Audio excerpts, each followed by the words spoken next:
et bienvenue sur Panoramalt. Je suis ravi de vous retrouver pour cette 4e critique. Aujourd'hui, on continue notre voyage panoramaltais, qui, je vous le rappelle, avait fait halte aux États-Unis lors de la précédente critique, et on part pour la France. Cette fois, on va jouer à domicile. Alors, quand on évoque la France et qu'on parle alcool, le premier truc qui vient à l'esprit forcément, c'est le vin. Mais sachez qu'il existe également des whiskies français. Après tout, la France est le plus gros consommateur de whisky au monde, sachez-le, et c'est également le plus gros producteur de malt. Il y avait forcément un coup à jouer. Et ce fut le cas en 2000. Mais non, mais pas qu'à 2000, le cas en 2000, depuis les années 2000. Attention, si vous n'êtes pas né dans les années 80 ou 90, vous ne pouvez pas comprendre cette blague sonore. Depuis le début du 21e siècle, pas mal de distilleries ont vu le jour dans notre hexagone. Si bien qu'on compte aujourd'hui environ une centaine de distilleries dans le pays, grosso modo. Alors bien qu'ils ne soient pas très connus du grand public, les whiskies français se taillent quand même une belle réputation parmi les connaisseurs, parce qu'ils sont souvent gages de qualité. Alors aujourd'hui, je vais vous parler de celui-ci. De ce côté-là, c'est beaucoup plus mieux, le BM Signature. Ce single malt nous vient tout droit du Jura. Alors BM, c'est tout simplement les initiales du type qui a créé ce whisky, Bruno Mangin. Bruno Mangin, hein, donc, dont on peut voir la bonne tête sur l'emballage de la bouteille. Après, je vous avoue que je ne sais pas si c'est vraiment lui ou si c'est juste qu'ils ont voulu mettre un dessin d'un bon vieux gars sympathique et barbu. Un petit vieux jovial avec une belle barbe blanche et un joli costume rouge. Du coup, hein, si c'est pas vraiment Bruno Mangin sur la photo, j'imagine que le Père Noël doit passer ses RTT dans le Jura. Alors déjà, sur l'emballage, hein, comme vous pouvez le voir ici, on a pas mal de lectures. Que nous apprend l'emballage de cette bouteille? Putain, bon. Excusez-moi. On n'a plus 20 ans, hein, puis c'est écrit tout petit. Alors, Bruno Mangin, artisan passionné. Josse Beaumont, espionnage et châtaigne. Chacun sa spécialité après tout. Alors, sous BM Signature se cache la passion d'un homme animé par une idée folle, fonder une brasserie artisanale à l'heure où la bière n'était pas encore à la mode.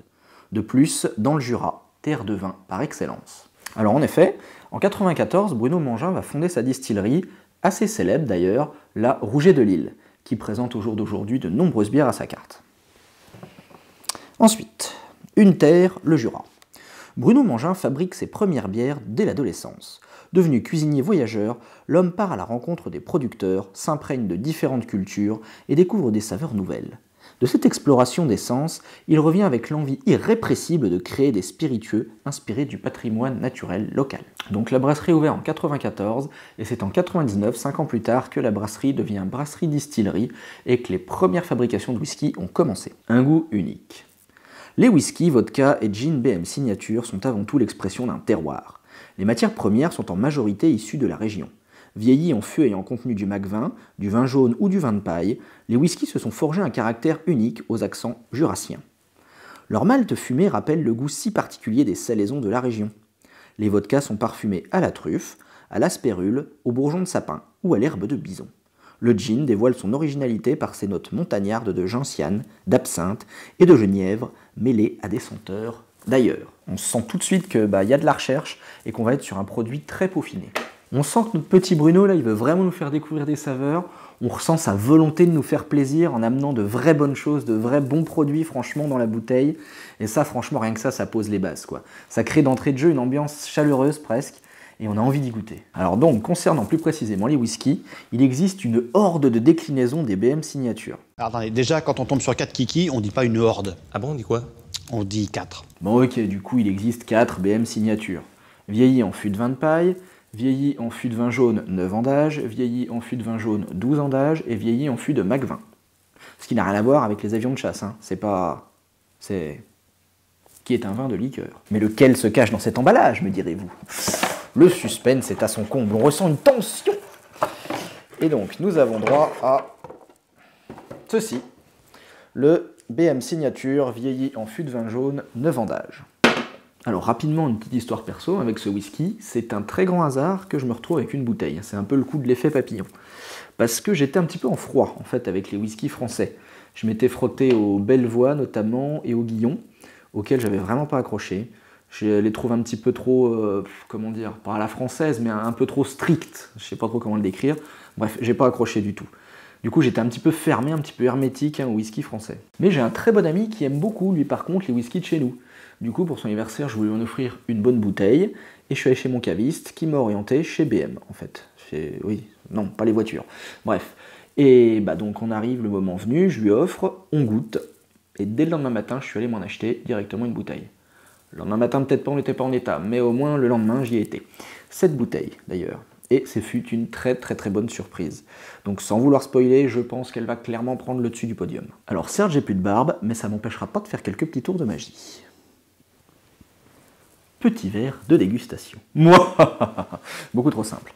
Alors, le petit Jurassien, il nous fait 42 degrés, et il a une belle couleur un petit peu roux muscat. Et là, c'est le moment que je préfère. Le bruit, mais ce bruit toujours épique. Donc, petite rasade, ça suffira amplement. Il est temps donc de se plonger dans la critique de ce petit BM Signature, vieilli en fût de vin jaune, 9 ans d'âge. Alors, voilà, ce qui frappe tout de suite déjà, c'est la puissance du nez. Il a un nez vraiment très puissant, alors ça, comme vous le savez, c'est clairement mon truc. Faut que ça tabasse, quoi. Faut que niveau odeur et goût, ça donne pleine puissance, quoi. Et là, je suis carrément servi parce qu'il a un nez très fort, très accentué. Alors, quelle note? Alors ça, c'est assez incroyable. Franchement, je lui trouve des notes de fruits secs. Alors, fruits secs, pour préciser, il sent la noix. Il sent vraiment la noix. C'est assez impressionnant. Je me rappelle, ça m'avait marqué la fois où je l'avais goûté. Je me suis dit, ouais, c'est incroyable qu'un whisky puisse avoir cette odeur-là. En même temps, une odeur fruitée, donc, mais très gourmande aussi. Parce que ça sent vraiment la noix, presque le gâteau aux noix, la tarte aux noix, presque. Voilà, c'est la noix gourmande avec quand même un petit, en arrière, mais en très arrière-fond, on sent un petit peu le malt, la céréale, mais très léger. Non, ce qui saute au nez, clairement, c'est l'odeur de fruitée de noix. Très agréable, j'aime beaucoup. Je trouve qu'il a vraiment un nez exceptionnel déjà, ça commence très bien. Alors au vu de ce que laisse présager le produit, un petit peu comment ils le décrivent, je m'attends vraiment, j'espère, à l'époque j'espérais, parce que je sais à quoi m'attendre là pour le coup, mais j'espérais vraiment quelque chose, un whisky complexe. C'est-à-dire qu'il y a encore de nouvelles saveurs qui se découvrent en bouche après. Suspense. Et évidemment, je ne suis pas déçu. D'entrée de jeu, les toutes premières notes qu'on a, on reste sur cette noix et sur cette gourmandise. Même en bouche, il est onctueux, il est vraiment très gourmand, le genre de texture que j'aime beaucoup. Et il change assez vite, par contre, ça reste 2-3 secondes et après, on part sur une autre tonalité. Toujours sur du fruité. C'est ça qui est assez exceptionnel, je trouve, avec ce whisky. C'est qu'on sent clairement le fruit et pourtant, on n'a pas l'impression de boire un whisky fruité tellement c'est gourmand. En fait, tu as plus l'impression de boire des tartes aux fruits ou des gâteaux aux fruits. Franchement, j'aime beaucoup. Et donc, on part sur toujours du fruit sec, encore une fois, je trouve, je sais pas pourquoi. Mais donc, ça sent vraiment l'abricot sec, je trouve. Mais sec, pas l'abricot, mais l'abricot sec. Toujours la gourmandise, toujours le sucré. Le tout est vraiment très gourmand, très sucré.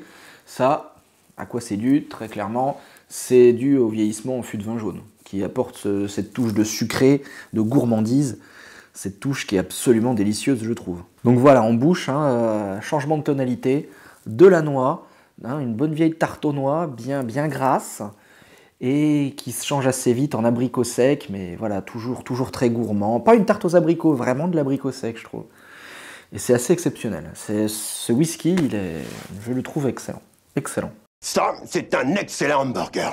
Voilà, à ceci près que c'est du whisky, mais vous avez compris l'idée. On sent vraiment, comme la description le laissait présager, que voilà, le Bruno, il a mis de l'amour dans son travail.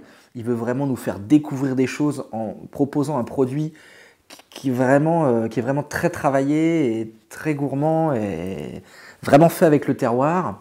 Et ça, c'est beau déjà. C'est beau, ça s'apprécie vraiment. Et encore plus, voilà, quand on sait qu'il a mis de l'amour dedans. Parce qu'on ressent presque l'amour qu'il a mis dans ce whisky. Alors, en ce qui concerne la finale, on reste sur cette note un petit peu d'abricot sec. Qui dure, il y a pas mal de codali, il a une sacrée finale aussi, elle reste bien en bouche, et c'est super appréciable, quoi. Vraiment, la bouche déjà est comme le nez, et puissante en goût, peut-être un tout petit peu moins que le nez, mais voilà, on a quand même plein d'arômes dans la bouche, et ça c'est ce que j'aime. Et la finale te laisse cet arôme en bouche, avec un tout petit peu plus, peut-être une note un tout petit peu plus céréalière, un petit peu plus maltée, sur la fin en s'amenuisant. Mais voilà, du début à la fin, ce whisky, il est super. Alors on va arriver au petit côté mathématique de cette critique, la notation. Alors au niveau du nez, je lui ai mis une note très proche de la note maximale. Je lui ai mis 4,5. Parce que franchement, il m'a mis une claque la première fois. Et même là, que je le connais, c'est un bonheur, c'est un pur bonheur. Alors pourquoi pas 5? Parce que 5, c'est vraiment la perfection, et alors je saurais pas dire, il faut toujours que je me laisse une petite marge d'erreur. 4,5, c'est presque le maximum que je peux donner. Peut-être un jour je mettrai un 5 à... Mais bon, là franchement, 4,5, c'est une super note, quoi. Et il les vaut clairement. Il est génial. Ce nez de noix qui est puissant, qui arrive, qui brûle pas du tout, hein. Il est doux, il est gourmand, il est génial, tout simplement. Niveau de la bouche, bah, on n'est pas loin aussi, elle est peut-être un tout petit peu plus sévère. Peut-être 4. 4, ça me paraît bien, ça me paraît justifié. Il a un tout petit peu moins de punch, je trouve, en termes de goût, de puissance gustative. Le nez nous envoie plein de trucs, et la bouche, un tout petit peu moins. C'est presque un tout petit peu dommage. Mais la saveur est géniale.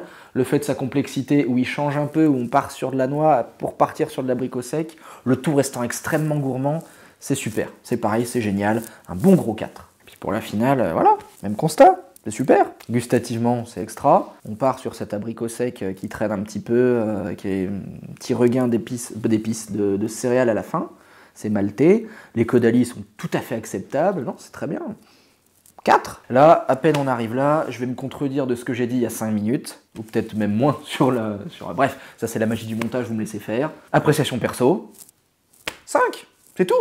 Note maximale, nom de Dieu, c'est une maximale. Pardon, excusez-moi. C'est génial, voilà. C'est clairement, voilà, c'est un whisky que je pourrais boire et boire et boire, tant qu'il y ait plus. Je vomis, je le rebois, j'en ai rien à foutre. C'est un whisky qui, pour moi, est extraordinaire. C'est exceptionnel. Et du coup, ça enchaîne directement sur le rapport qualité-prix, très clairement un A. Alors la bouteille vaut grosso modo dans les 70 €, mais voilà, niveau qualité-prix, c'est un A. Parce que 70 €, j'en ai goûté quelques-uns qui étaient très bons, mais par rapport à ça, ils n'y arrivent pas à la cheville. Je mettrais 70 balles dans cette bouteille, les yeux fermés. Très honnêtement, rien à dire. Pour 70 €, il les vaut, mais largement. C'est vraiment, je me répète encore une fois, du travail vraiment d'artisan, d'orfèvre presque, avec de l'amour. Et je crois que c'est l'ingrédient principal de toute bonne chose. C'est l'amour qui a été apporté à la fabrication. Et ça remplacera jamais rien. Et franchement, chapeau. Ce qui nous fait une moyenne de 17,5. 17,5, c'est une note, mais connaissant ma sévérité, franchement, il va être très difficile à détrôner celui-là. Voilà, bah écoutez, j'espère que ça vous a plu. Et si jamais vous ne connaissez pas ce whisky français, qui est franchement très méconnu, hein, la brasserie Rouget de Lille est assez connue pour ses bières, mais pas pour ses whiskies. J'ai jamais goûté au gin et au vodka, mais là pour le coup, je suis très curieux et je vais aller tâter ça assez rapidement. C'est une découverte pour moi extraordinaire, et franchement, n'hésitez pas à goûter ceci, c'est très original et c'est génial. Et à très bientôt pour de nouvelles aventures panoramaltesques.